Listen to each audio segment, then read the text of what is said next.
This program contains adult language and situations which may be considered offensive to some viewers and/or children, but more likely their parents.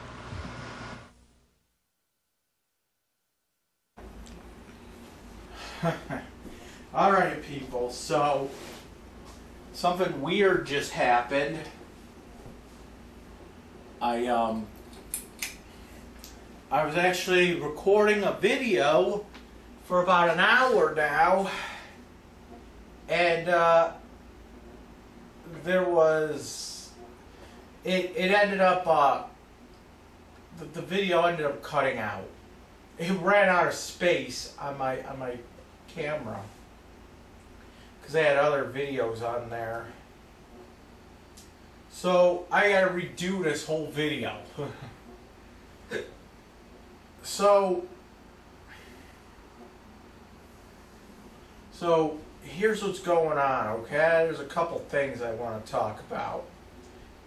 First thing I want to talk about is there's a couple people on my Facebook and on YouTube that have asked me a question that I really don't have the answer to.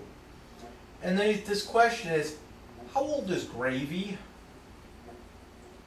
Well, I can never answer that question until today. Okay? Now, hear me out, okay? I'm going to tell a little story, okay? And here's what happened, okay? So, the girl that had me arrested, okay? I actually met her. I figured out the exact date I met this girl for the first time, and from her live journal blog, she talks about meeting me. So here's the thing: I met her at Thursday in the Square, August 31st, 2006. Okay. And I looked up what band was playing that night. And this is a band that was playing that night. It was Eric Burdon and the Animals with Tom Stahl and the Dangerfields and the Ifs. Whatever. So I think Eric Burdon and the Animals is like some band from the 60s. But you know what? I don't even know what we didn't even watch the band. Okay? All I know is that I met the girl on August 31st, 2006. Okay? And that was who was playing. So we hung out at Thursday in the Square, and then afterward we took the train, we took the subway back.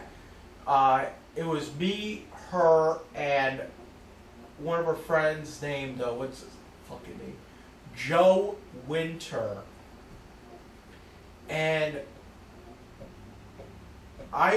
me and her, we all got off at LaSalle Station. Okay? Because I think Joe lived around that area at the time, and she was going to go hang out with Joe. And I kind of lived a couple blocks away. Well, I lived on Huntington at the time, and I was just like, okay, we'll get to LaSalle Station and I'll walk home. So she was completely fucking drunk, insulting Joe while she was drunk and everything. We get to LaSalle Station, and she's just running her mouth because she was drunk. And Joe pushes her against the wall at LaSalle Station. Okay? And I was just like, I'm not going to get involved. Okay? So I kind of walked away. I went home. The next day, okay, so that was what, August 31st, 2006? And if it was Thursday in the square, the next date would have been what, September 1st, 2006. And that would have been on a Friday. So the next day, my cousin picks me up from my apartment on Huntington Avenue. And my cousin at the time lived on Colvin Boulevard. I think it's Boulevard, Colvin Avenue, whatever. It's Colvin. And that's in North Buffalo as well. Huntington and Colvin, all in North Buffalo. Okay. He picked me up because he wanted me to come over and do something with his computer. I forget what he wanted me to do. I think he just wanted me to like set up his computer or something. So I get to his house and there's a cat there. Gravy. Gravy was at the house. Okay. I'm fixing his computer. Cat comes near me. He's like sniffing me and all right. But cute cat. He's like, yeah, I have to put the cat down in about a week or so. I'm like, really? Why? Well, because, you know, my girlfriend, he was living with his girlfriend. Girlfriend had a kid. And the kid was a brat. He'd go up to Gravy and, like, fuck around with Gravy. Pull her tail and shit. Gravy will turn around and scratch the kid. So my girlfriend's making me put the cat down. Okay. I said, don't put the cat down. Give the cat to me. I'm looking for a cat. Give the fucking cat to me. So, I think it was like maybe a couple days after I said that, he's like, okay, I'll give you a cat.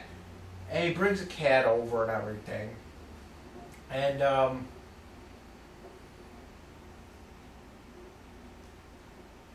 so that's when I got Gravy. I got her like maybe September of 2006. Okay? That's when I got her. Probably like September, I don't know, maybe a week after all this shit happened with the computer. So, Gravy, so I got Gravy in September 2006. Okay? Oh, and I forgot, there was a whole other thing that I forgot to fucking mention, because I go off on a tangent. So, we're going to my cousin's house, and he's driving, and in the car, the protected party calls me, and she's like, why didn't you come to my rescue when Joe pushed me against the wall? I'm like, I really don't want to get involved. I said something like, because she seemed kind of drunk. She was drunk. She was drinking. And when he pushed her, she was kind of goofy about it. She was just like laughing, and it was like, hey, maybe. She was fucking drunk, that's why. So, I said, I don't know what you two do, you know. I don't want to get involved, you know. I didn't know if you two were playing. Oh, playing? You pushed me against a wall. I was like, I don't want to get involved. You know, whatever. So that's what made me think about all that. So that's how I knew that that's how I knew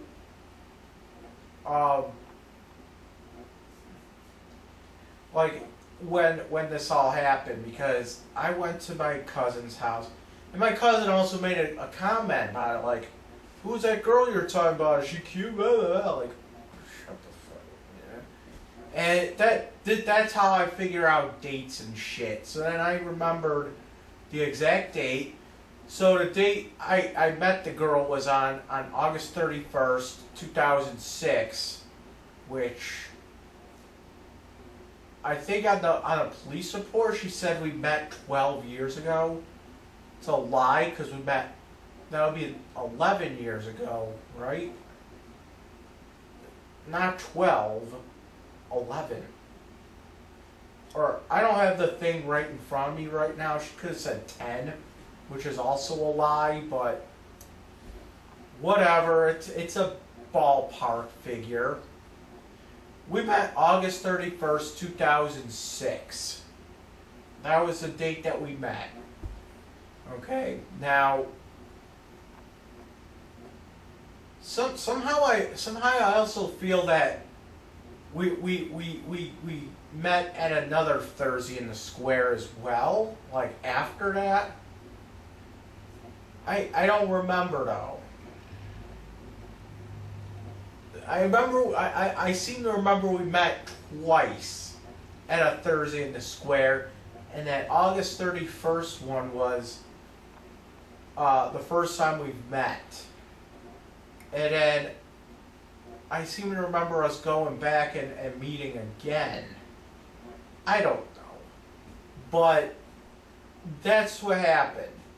So I can equate that to, so Gravy is at least 11 years old. When I got Gravy, she was already a fully grown cat. So she's at least 11 years old.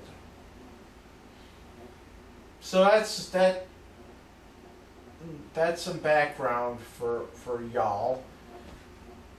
So I mean, had her since 2006. Okay? She's at least 11 years old. Which, in cat years, that's 99 years old. Gravy is 99 years old. Okay? At least. Because that's not even accounting for all the for the time that my cousin had her. You know, it takes how long for a cat to get fully grown? Like what? Like 2 years or something? So at that point, it's like I had her for 11, and he might have had her for like 2. So she might be like 13 years. She might be like, for all I know, she could be fucking 30 years old. It's a 30-year-old cat right there. But whatever. So the other thing, I went to go see an apartment today. It was in Kenmore, and the apartment, little rough. It was kind of small, but it wasn't like small. It was just real claustrophobic, kind of. The ceilings were really low, okay? So, I'm like, what, 5'9"? So, and those ceilings are probably like 3 inches above my head. Okay? So, I'm standing up, and the ceiling is like this. It's like this, okay? So anybody that I have that comes over that's like tall is gonna have a really hard time in that place. Plus, in Kenmore, I found out. See, the thing is that with Belmont, if there's an apartment that is either in Buffalo, West Seneca, or Hamburg, they have to accept Section 8. Okay? Any place else, it's up to their discretion. So they, you know, this apartment was in Kenmore, okay, which is kind of North Buffalo-ish. Okay, it's close enough to North Buffalo but it is a suburb. Okay, but it's pretty much an extension of North Buffalo. It's a place I could live. Okay. Now, because there's buses that go through there as well. It's not that bad in Kenmore. Okay, it really isn't. I say suburb, like the suburbs I won't live in are like Hamburg or like Orchard Park, where you pretty much have to have a car to get around, or East Aurora or something. If I had a car, that wouldn't be a big deal. Like living in Hamburg, living in West Seneca or East Aurora, that wouldn't be a problem. The problem is like, if I live out there, there's no way for me to get around at all. Okay? Ow. There is absolutely no way for me to get around. I would have to be driven everywhere, because there's no buses that go out to like East Aurora. Okay? There isn't. There is not. So I need something that's close to the city. There's some buses that go out to some suburbs, like I said, Kenmore.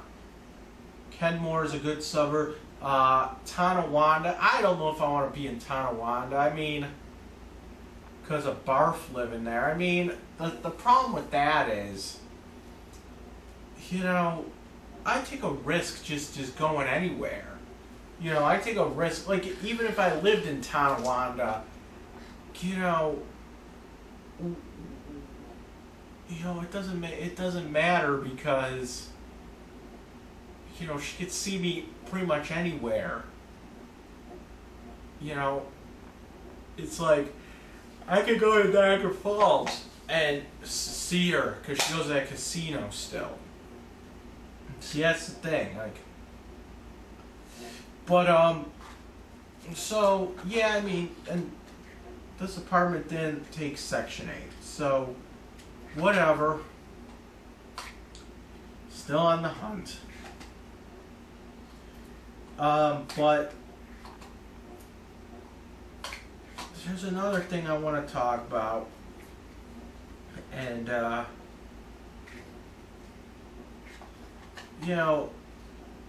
going to ask you kiddies a question. This is a serious question. When you hear the phrase, getting the help that you need, what does that mean to you kiddies? And I want people to answer that in the comments below. What does that phrase, getting the help that you need, mean to you? Like, when you hear somebody say, I want you to get the help that you need, what does that mean to you? Well, to me, let's break it down. Okay, getting the help that I need. Getting the help. Okay, so usually when you hear this, you hear it spoken like, you hear it said like in context as, somebody with a drug or alcohol problem, or somebody with a mental health issue, and they need help. They need rehab. They need detox. They need some kind of AA meeting or NA meeting or whatever the hell it is. Therapists, they need a counselor. They need see a shrink. Whatever it is that is there a problem. They should get the help. to deal with that. That's what I think that means when I hear that phrase. My parents have been talking about, oh, we want you to get the help that you need, and I'll tell you something. Getting the help that I need, the people that keep getting in the way of me getting that help that I need are my parents. They keep saying they want me to get the help that I need, but they're the ones that prevent me from getting that help that I need. And here's why. Because all through my life, I've been seeing shrink after shrink after shrink. And I've been seeing, therapist after therapist after therapist. And every time I go in to see a shrink, because they have to talk to you, they ask me the basic questions, They ask me questions like, so are you depressed? The whole thing. But there is something that they always ask. And every time he asks it, my parents have to stop him. And this is what he asks. He always asks, are you hearing voices? What do they always say? Do you feel that you're getting messages from the TV or any outside force, like whatever the hell that means, whatever. But that's something that he always asks to. Whenever you see a shrink, he always asks it. And I say, no, I don't hear voices. I don't, whatever. So every time I say that, my parents have to stop me and go, oh, no. See, he knows how to answer that question. He's lying to you. He hears voices. And I find it's kind of funny every time they ask me that. Or every time my parents say that, I should say. Because there is no way to prove that I hear voices. Okay? Let's say I did hear voices. And I still go into the shrink and I said, I don't hear voices. But I do. And how do you actually prove that? How the fuck do you actually prove that I'm hearing voices? Like, how the fuck do you prove that? What, the voices in my head or whatever? Ugh. How the hell do you prove something like that? You really can't. So, that's the thing. I don't know where my parents get this whole thing that I'm hearing voices or whatever, because it's kind of unfounded, and it's just, I don't know, it's just kind of it's just unfounded, really.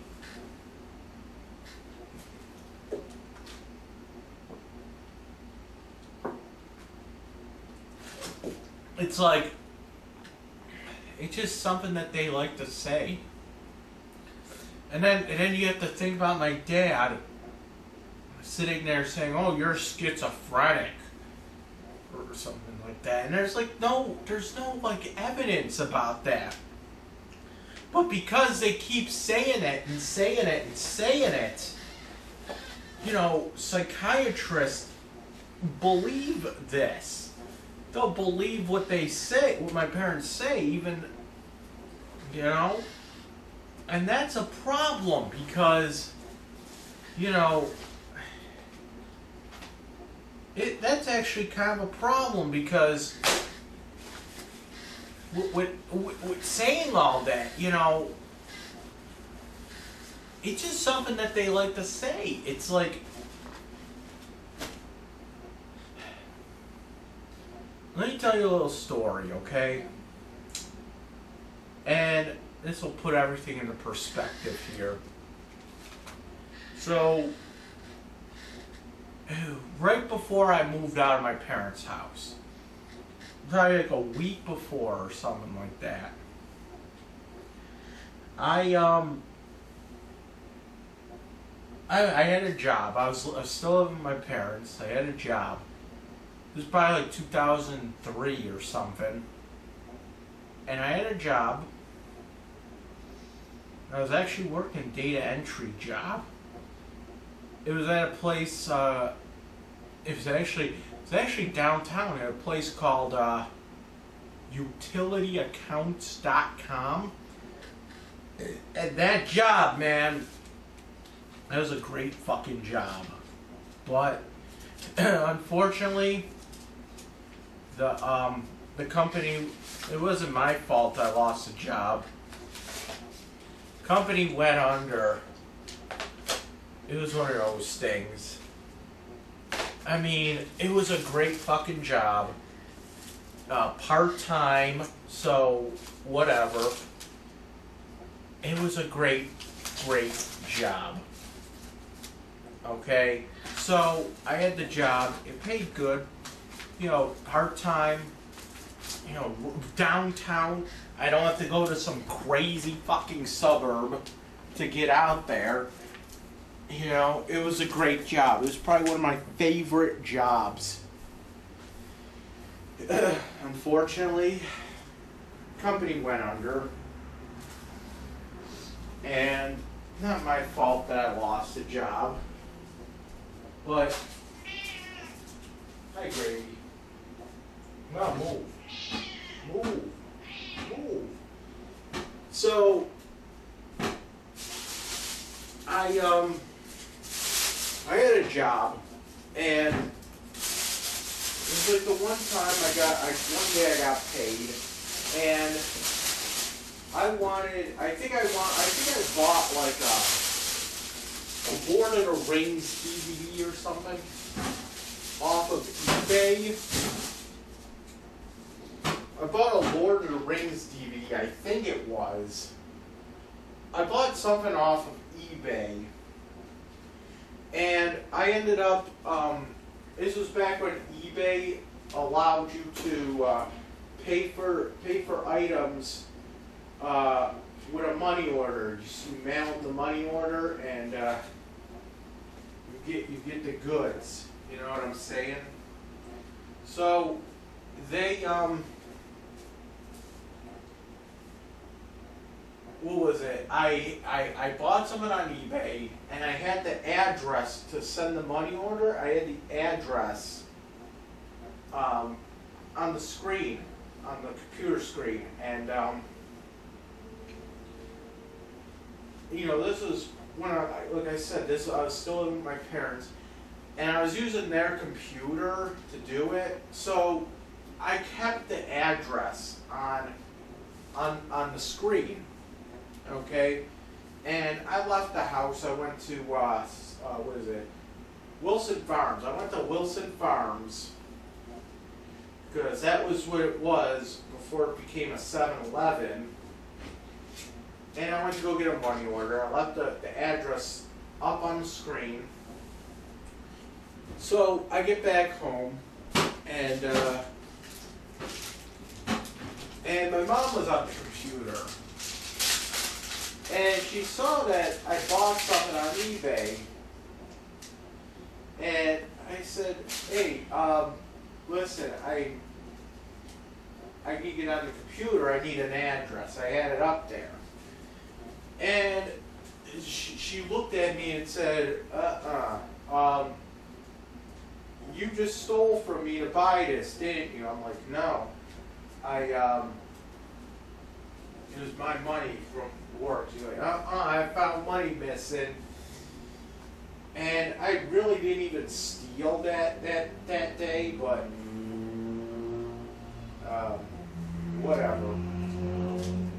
She thought I stole from her to buy that Lord of the Rings TV. And I'm like, I didn't steal. Like, this was, I bought this with my money from work. It's like, whatever. So she was on my fucking, this is where she was, my parents used AOL at the time. They still do use AOL. Yeah, who the fuck uses AOL these days, you know? And they still do use AOL. And they pay for it too. But whatever, their money, their computer, their stupidity, whatever. So,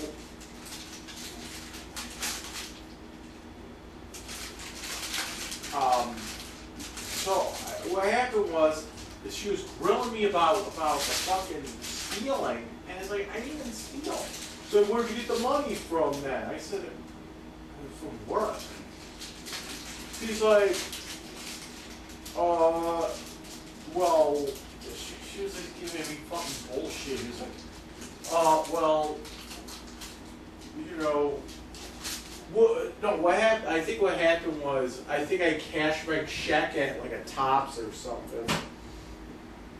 And she got all pissed off because I didn't cash it at the bank. She's like, oh, well, you just lost $1 on your check because you decided to go to a nigger cash register, cash checking service, or check cashing service. I'm like, whatever. At least, it's because she wanted me to put all of that money into her bank account for what?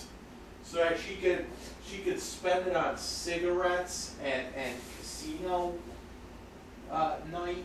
No. And she got all pissed off. And that's probably why she said I stole her money. It's because I didn't give her any of mine. And, but whatever. So, what happened? So I ended up. So what happened was she's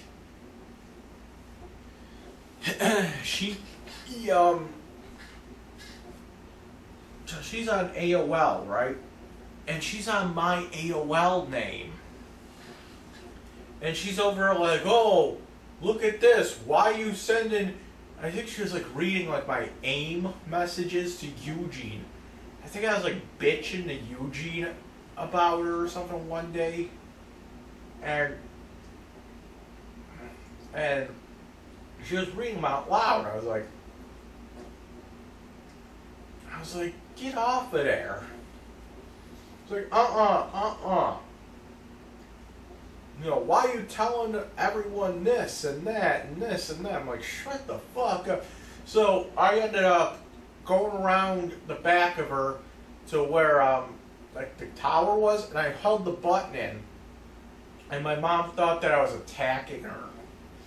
So my dad comes running out, and he's over there like, he had like a, what do you call it, like one of those spatulas, because he was cooking, I think. He had a spatula in his hand. He's like whacking me in the back of the head with it, and I'm just kind of like brushing it off because I'm just trying to keep that button pressed in to turn off the computer. And he keeps whacking me in the back of the head with a spatula. I'm like, cut the fucking shit. So then the computer went off. I stood up and I'm trying to, because it was like the computer's kind of like in a corner. So he has me cornered in the, like near the computer and everything. So he's like, oh, you're attacking your mother. He's like, get out of my way. He's like smacking me with the spat. So I punched my dad in the face, right? It was in self-defense because I was trying to get out of that corner. So I punched him in the face, and then I kind of like just backed off of him. And oh, he's getting violent. He's getting violent. The whole fucking bit, like the whole fucking, you know, go cry me a river kind of shit. So they called the police on me. Police come, and I told them what happened. I was like, listen, you know, they're over to read my fucking emails. I'm trying to buy something on eBay, and they're sitting there accusing me of stealing, and then they're sitting there fucking reading my emails and my messages out loud, and I was like, stop doing that. And then I pushed the button on the computer, and my mom said I was attacking her. So my dad comes out, he starts whacking me in the head with a fucking spatula, and he's got me cornered, so I kind of punched him in the face to get out of the corner. And they're like, oh, you only punched him once? I said, yeah. I mean, I was trying to get out of that corner.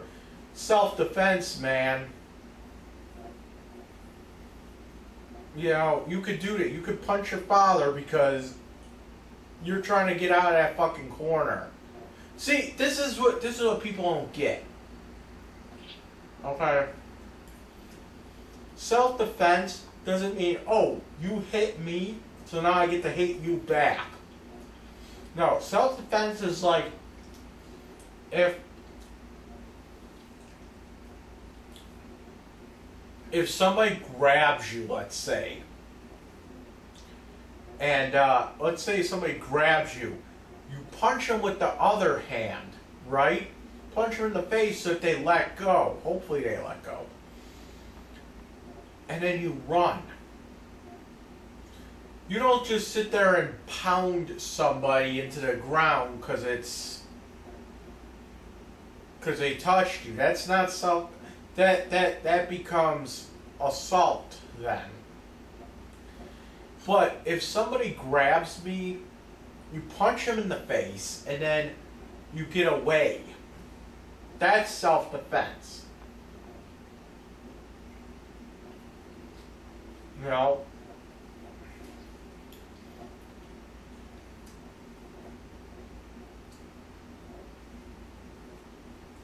So,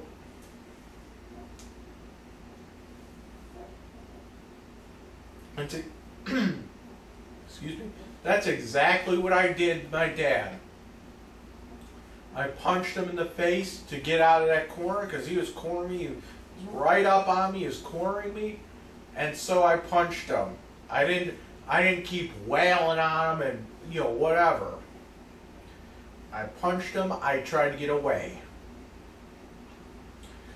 So my dad was like, oh, he's being violent, send him to fucking CPAP. Which is at ECMC. CPAP, not to be confused with CPAP, but CPAP. It's like this thing at ECMC where you get admitted into the emergency room. You go to the emergency room, and then it's pretty much like emergency room for the psych ward. You sit in the psych ward, not the psych ward itself, but you like people that are crazy, like what they do is you sit there for hours, and then you have to see that German fucking psychiatrist. What's his name again? Dr. Hanna, I think his name was. And they also have some Jamaican guy there, too. Some Jamaican shrink. And what it is you sit there and you answer basic questions, and then they determine if they're going to keep you for, like, what is it, 72-hour observation or something. So, I'm like, okay, let's go to fucking CPAP. We can spend the night in fucking CPAP, right? So, the cops took me to the hospital, okay? We got in there, my dad came in a little bit later. And he was in CPAP with me. He was like in the I don't know what you call it, like the fucking waiting room or whatever. And he's there like, he's like, oh, you're gonna get it now. You're gonna go in there. You're gonna be staying. Well, you better hope you brought some clothes with you. And I was like, shut up.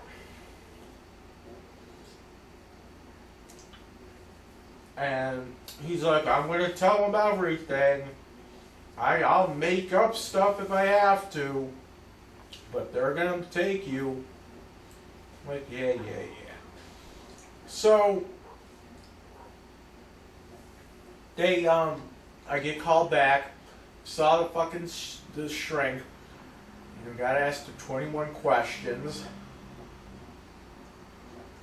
I told him the whole thing that happened. I didn't lie or anything. And the shrink says, you seem like you're in touch with reality. You seem like you're lucid. You seem like you're in control. We don't need to see you for 72 hours. We're not sending you upstairs. You can go home right now. And I don't even think they talked to my dad or anything.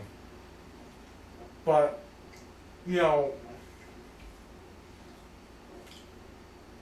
get back in the car. Me and my dad did not speak at all in the car. I get home. My dad comes in first. And my mom's like, oh. Is he in the hospital? And I come in and she's like, why is he not on the psych ward? Why is he not in the psych ward? I said, oh well. So the point of that story was they don't really want me getting the help that I need. They want me to get the help that they want. Which is, as long as I'm on medication, doesn't matter what it's for, they think that that's fine. Now, that kind of thinking, I truly believe that my problems today are because of this whole I'm going to get you the help that I want attitude. Now think about it. You have my dad going around calling me schizophrenic these days. You have my parents going around, you know, correcting me, saying that, oh, you do hear voices. You don't want to say, you don't know. They tell a shrink, oh, he knows how to answer that question because he knows that if he answers it truthfully, he's going to the hospital. That's what they say to these shrinks. And you know that makes these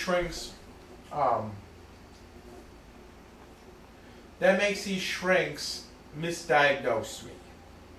And then I end up getting put on antipsychotic medication that I don't need, okay? But because I'm getting medication, it keeps my parents happy, pretty much.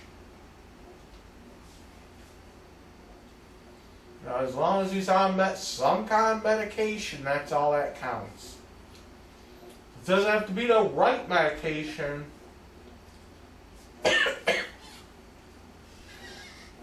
But it has to be something.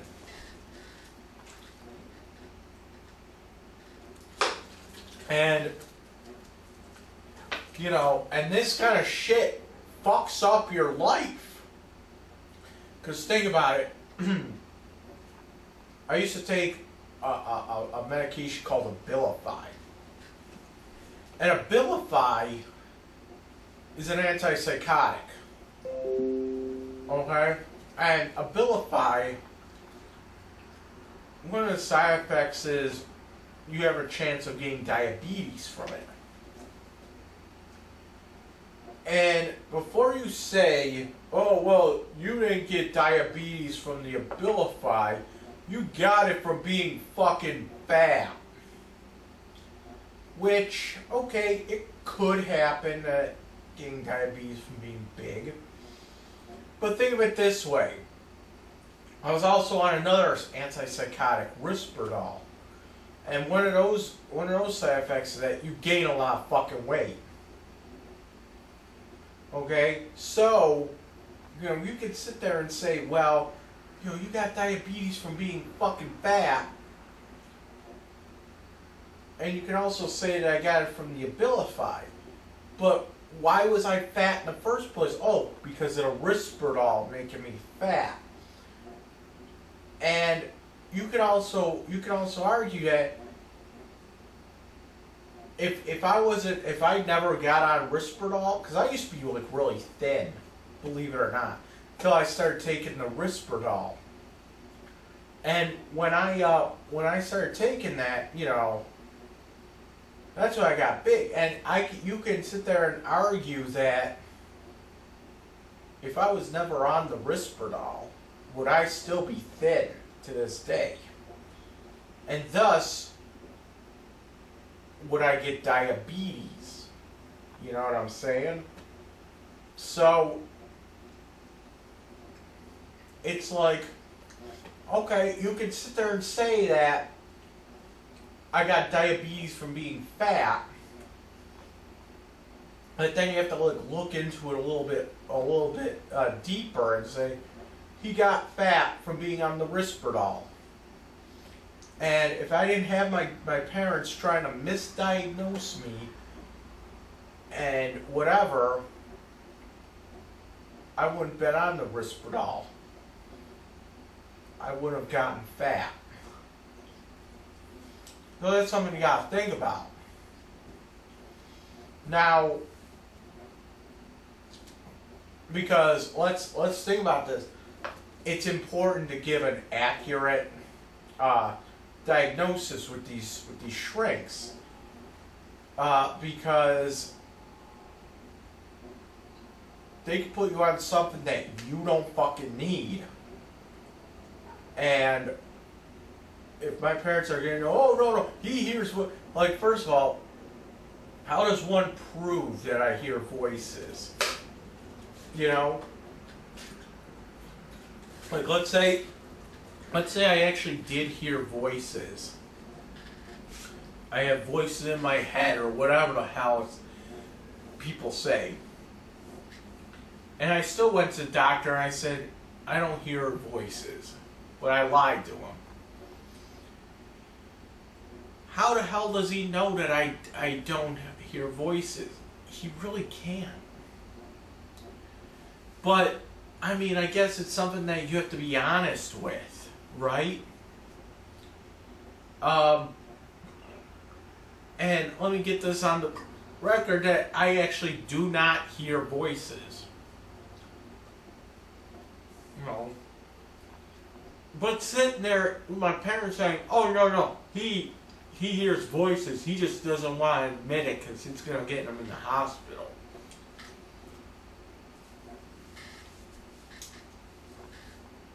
That's kind of fucked up.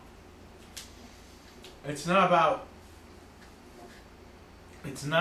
me getting the help that I need at that point. It's about them getting me the help that they want. They want to make it so that I seem so out of it that it's manipulating the shrink pretty much. So, and my parents have a whole history of this. Like I said, making up shit to get me put away. Like, oh, we could make shit up. You know, that's what they said the one day to me. We can make shit up and get you put away. Well, so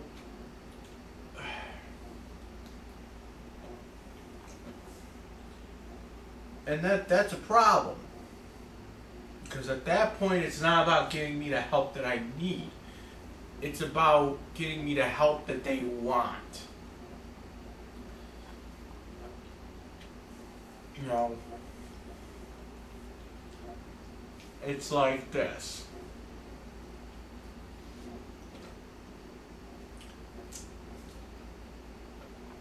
Why does my mom hate Dr. Nintendo so much? It is because he figured out a way to treat a patient or a client, whatever you want to call it. He found a way to treat a client without the use of doping a fucking child. I mean, he still does prescribe medication, but he wants to do it as a last-ditch resort. My mom didn't like that. She was just like, oh, you need to put him on some kind of fucking medication right the fuck now. No more of this sitting in your office playing video games bullshit. You need to put him on an antipsychotic and antidepressant, and you need to put him on 100 milligram of Ritalin an hour, and you know, it's not about getting me the help that I need. It's about getting me the help that that they want. At that point.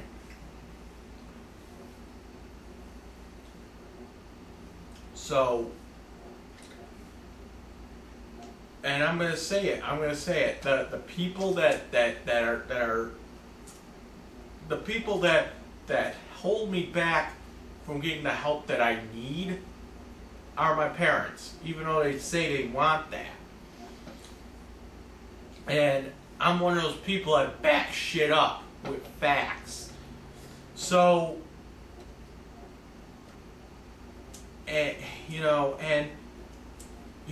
this I can't stress this enough.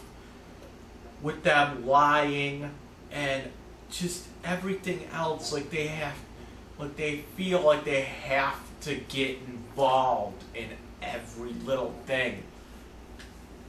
A prime example here is when the whole knife pulling incident. And I keep bringing it up and up again, but they could have been prevented, and it could have been prevented easily. How could that have been prevented? Well, I'm going to go through the whole thing again. And this is how it could have been prevented. It could have been prevented. My electric went out. I called my parents to see if I could spend the night so that I can use my CPAP machine. That's all I had to do was say yes or no. But instead, they let me spend the night. But instead, I had to hear it from them all night. I had to hear it from them all night. It wasn't just me spending the night. Oh, no. I also had to, what am I, dick showing?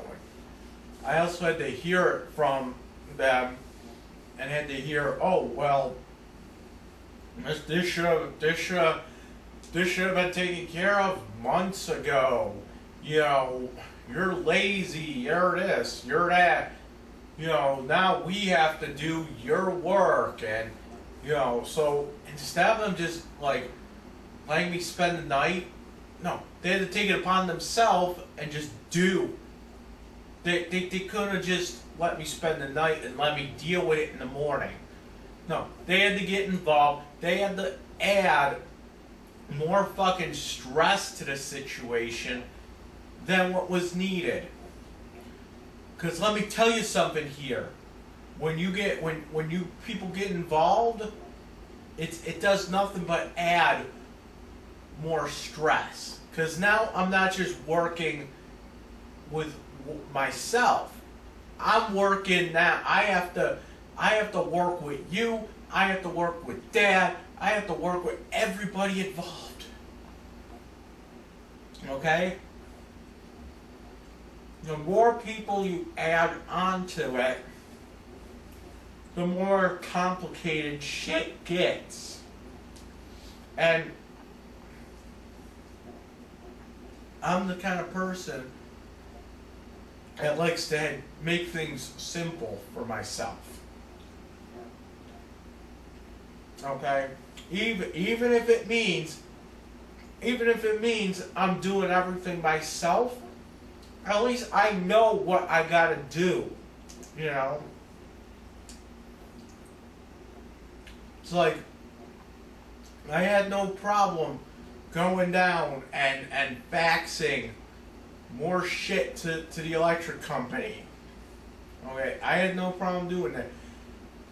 I had no problem getting the information that I needed.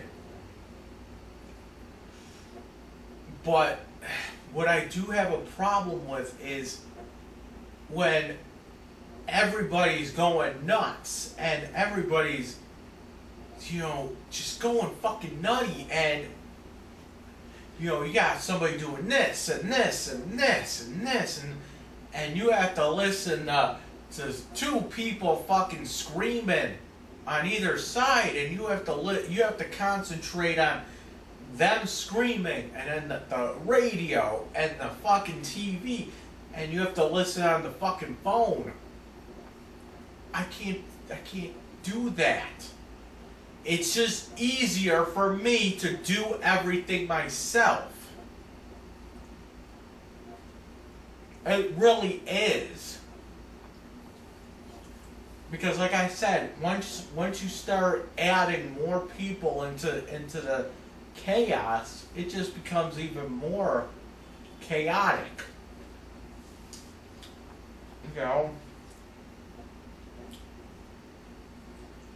Like prime example here.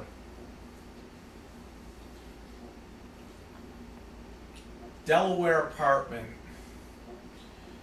Landlord, there was a big building, and how many apartments were in there? Like 30 something, right? Something like that. Well, so many apartments, and landlord wants to go in there and spray for fucking cockroaches.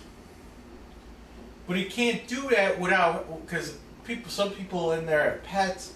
Some people can't leave, they have shit going on. So to try to coordinate this shit with everybody in the building, it's gonna be fucking tough. Okay? You can't get everybody in a building. If they have pets, they have to get them out. Okay, so any cats, they have to try to find a way to get them out. And that can't always work. If they have to work or something, and they're not gonna leave their cat outside all fucking the whole time that they're working while it's going on. So they have to, they have to coordinate all this. So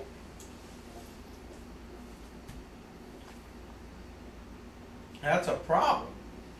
Now let's say the building was like this house. Oh yeah, we're spraying for cockroaches. There's only three families in this house. There's me, there's people in front, and then there's the people upstairs in the front. So you just gotta get 3 families to cooperate. Okay? So that's what happens. Okay? It's hard. It really is hard. So, you know, all I asked was for something simple, like even if I had to do this all myself, it would have still been easier to do because I didn't have to I wouldn't even have to doubt my parents for any of it. But they feel like if they help me, then it makes it easier. It really doesn't.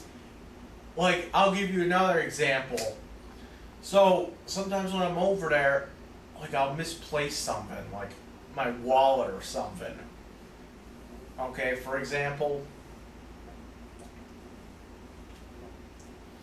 And, you know, if it looks like I'm, like, looking around for something, my dad automatically just says, "What are you looking for?" If I say, I'm looking for my wallet, you see my wallet.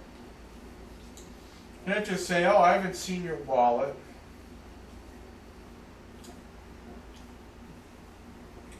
No, you know what he does? He gets up and starts going nuts trying to look for my wallet. And so now you got two people going nutty looking for this wallet. Okay? And it's not like he's just looking for the wallet. No. He's tearing the fucking house apart. Meanwhile, my wallet's somewhere stupid, like back in my bag or something, you know? Which, let me look for my own fucking wallet, you know? Like, that's the problem. Like, we don't need two people going fucking nuts.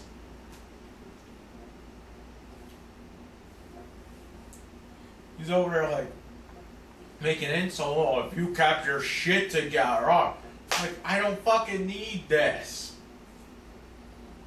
I don't need people's, you know? Like, I don't want to fucking listen. I don't want to fucking hear it. So, that's that.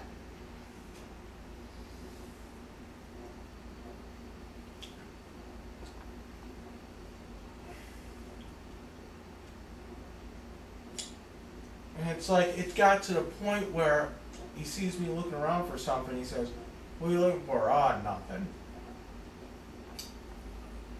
Because I really don't want him going around looking for something for me, you know? It's just because I don't want to have to, you know. Now it's like two people looking. And it's like two people tearing apart the house. And it's just like, oh, no. It's just way too much chaos. And then my mom gets involved. And then she goes nutty, and it's like, come on.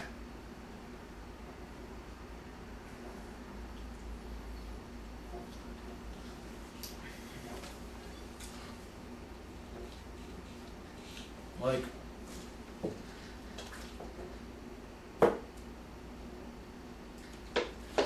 ooh. Like, I'm just, and all I want is my fucking wallet, you know? So, it's like I try to hide that I'm looking for something just because I don't want my dad going nutty. You know? Or, you know,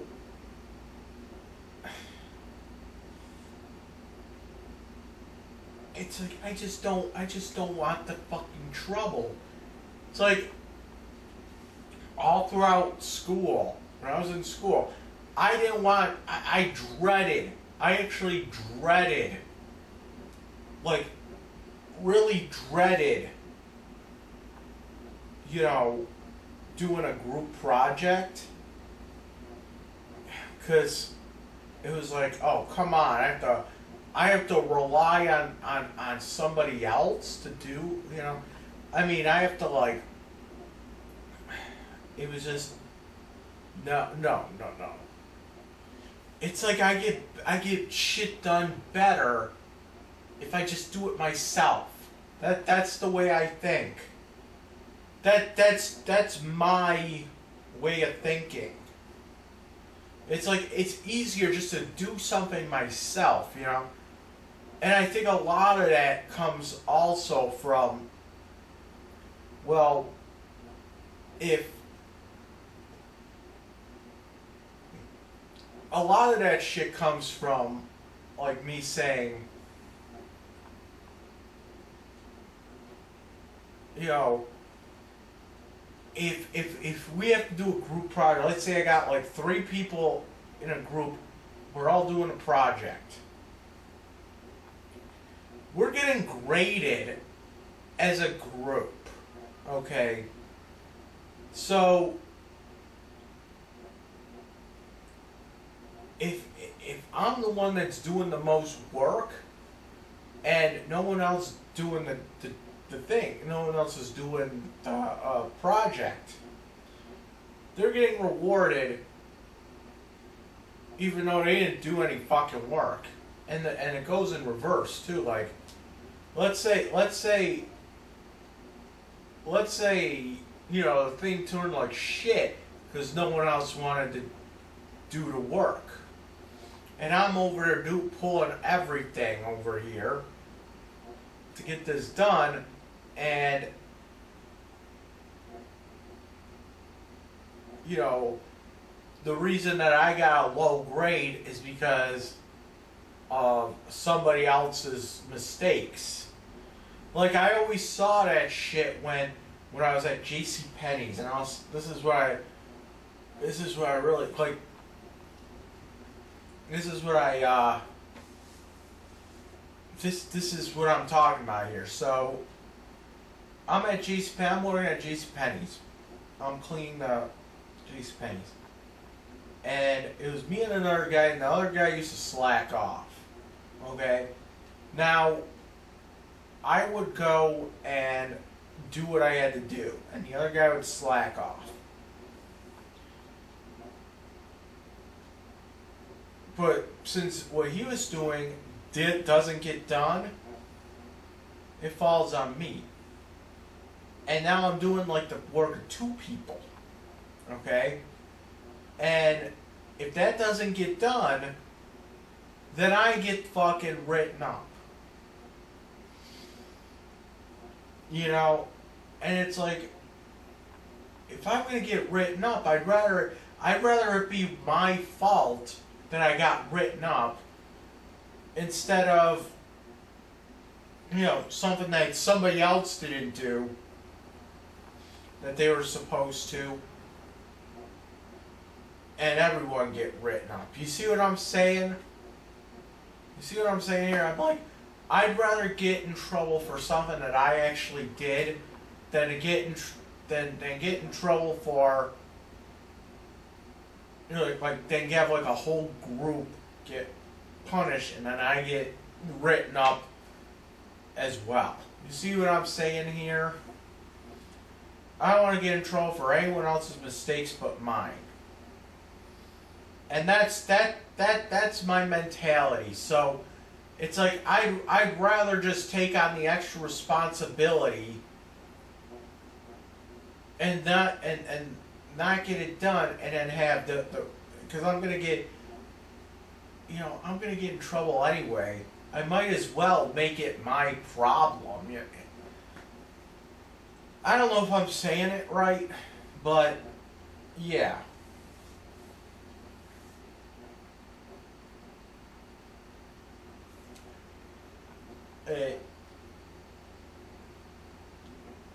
Like I'll give you another example. When I was living on Lovejoy, and that fucking landlord was a dick. Okay, Rick the Dick. Okay, and he tried to say that I didn't pull out the garbages, even though that's what I was doing. I was pulling out the trash cans, and maybe I didn't pull them out a couple times, but then again, the guy downstairs should have pulled them out as well. You know, maybe I had something going on that day. Maybe I was out of town for that day. Who knows? But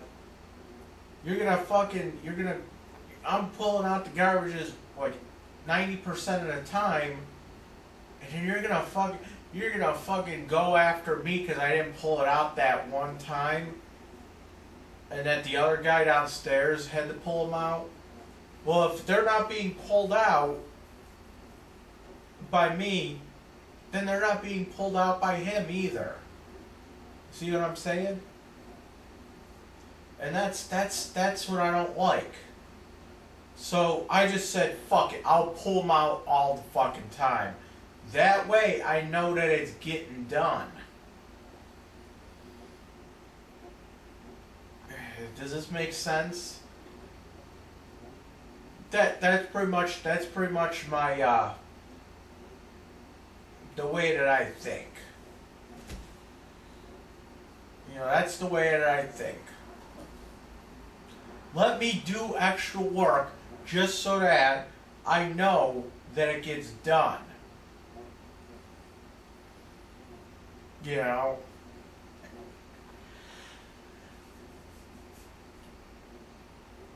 Ow. Like I said, I think I told my boss at JCPenney, I was like, listen, fire the other guy, put me on for some more hours, and I'll make sure that this gets done. You know? But it's this whole, you know, you gotta work together kind of thing. It just makes people get in each other's way. That's just the way I work. That's why I don't have a lot of friends. Because we get in each other's way. You know? That's why I don't have a girlfriend, because if I had a girlfriend, you know, everything has to be planned out so that we both can do something.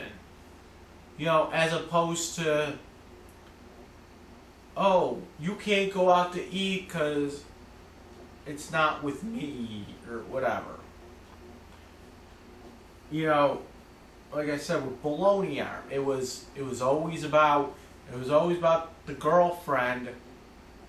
You know, it was always about the girlfriend getting jealous that she wasn't coming with us when we go out to eat.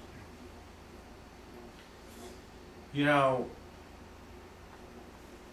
like this wasn't a problem when you know, she wasn't around before he met her. But now that he has a girlfriend, now it's like, you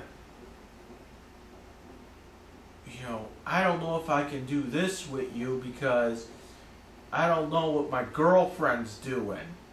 So now it's like you have to now coordinate everything.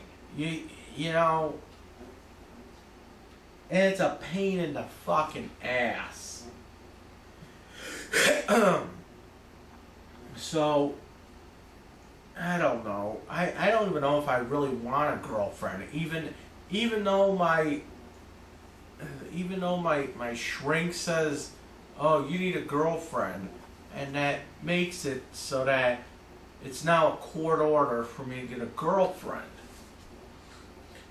I don't even know if I really want a girlfriend at this point. That's what I said. I don't even know if I want one. Because then I'll just be, oh, yeah, now everything has to be coordinated between you two. You know, you have to agree. You two have to mutually agree on something. When I'm single, I can just go out and do whatever the fuck I want. And that was that. So, I mean, I'm just saying. I hope that my parents are watching this, because these YouTube videos are kind of like a cry for help. I mean, maybe, you know, you gotta realize that you're doing shit wrong, too. And maybe if I got the help that I need, instead of the help that you want, maybe if I got, you know, maybe if I got the actual help that I need, as opposed to you thinking, oh, medication. Doesn't matter what it is, just prescribe it, he'll take it. Maybe that's not what I need. That's just something that you want, for whatever reason.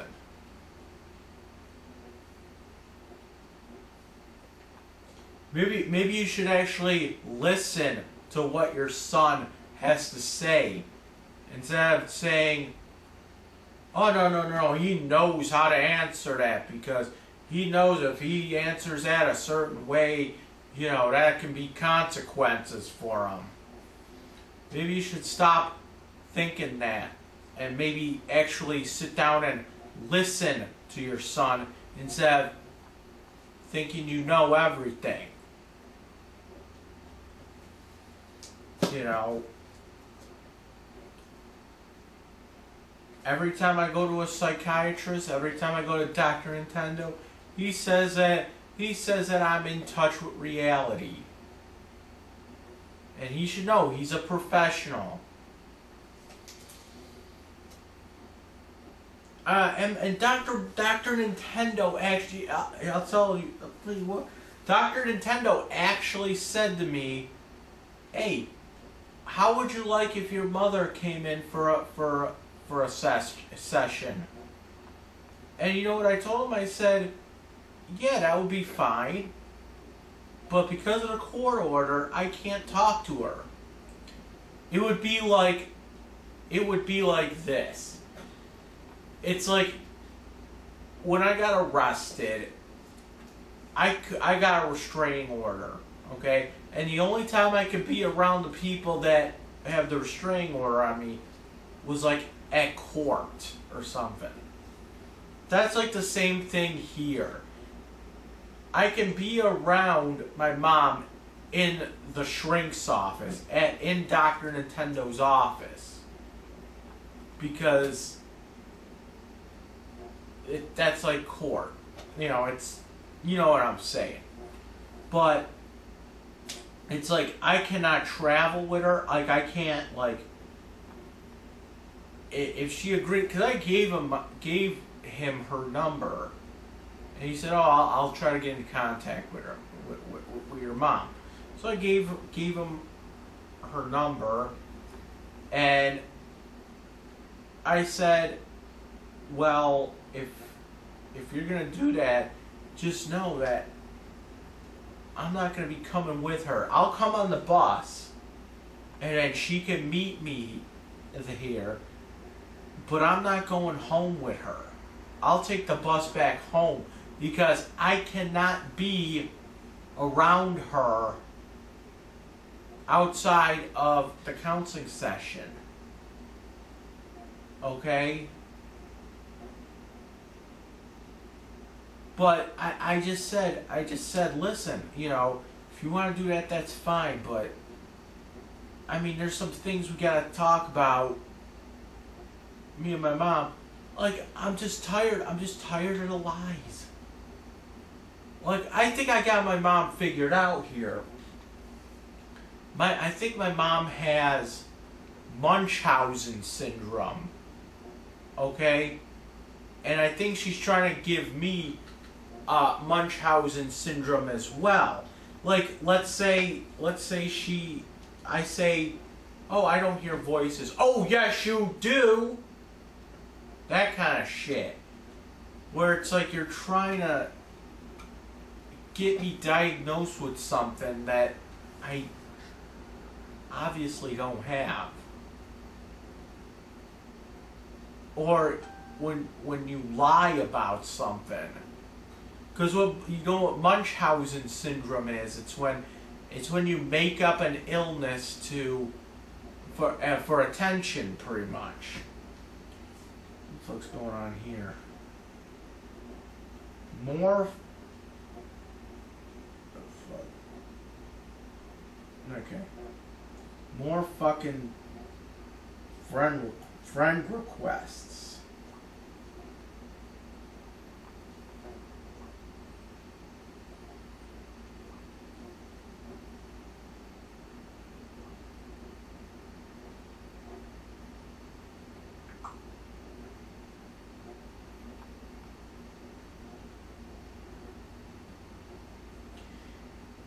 But it's like she makes, I don't know. She seems to make up a lot of these problems that she has too. With, oh, I have cancer. Oh, I have cancer. Oh, I had a stroke. You know, I'm having a heart attack. And then when I go and ask, when I go to call an ambulance, she's like, "Oh, no, I can't get an ambulance right now. I don't have the appropriate scrunchie on me." Or, "I'm having a heart attack, but don't call an ambulance because I don't look good for the paramedics," or something. You know what I'm saying? It's like that kind of shit. Oh, I'm having a heart attack, but don't call the ambulance because I'm not properly showered and dressed. It's that kind of shit.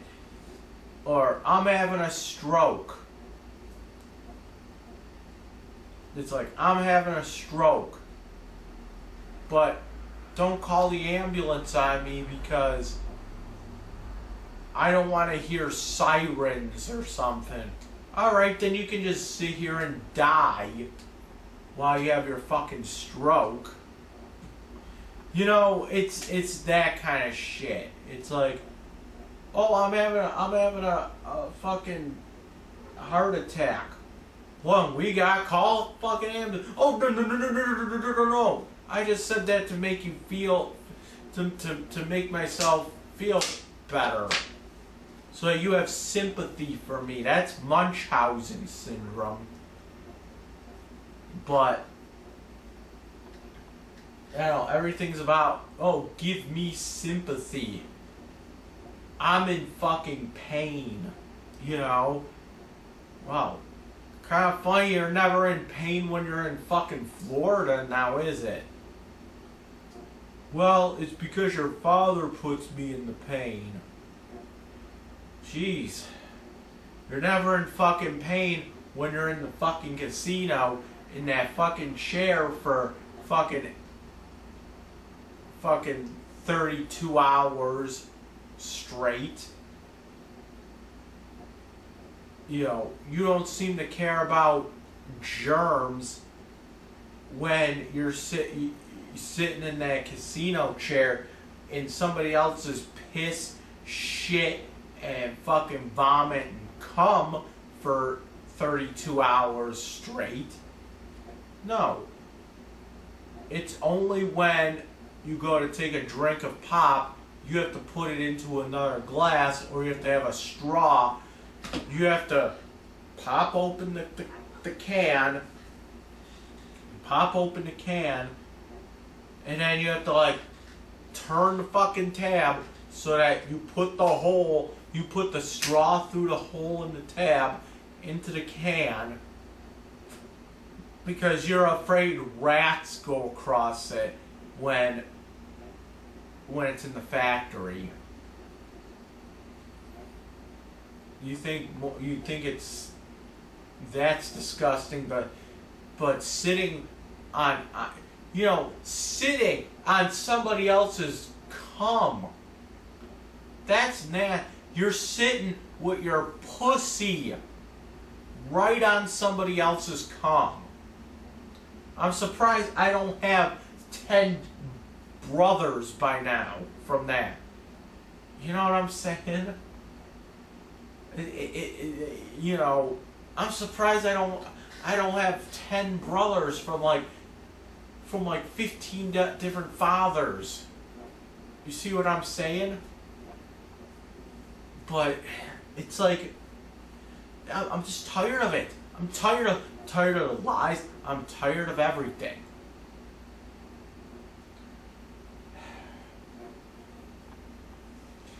And I'm getting fucking tired right now. I'm like exhausted.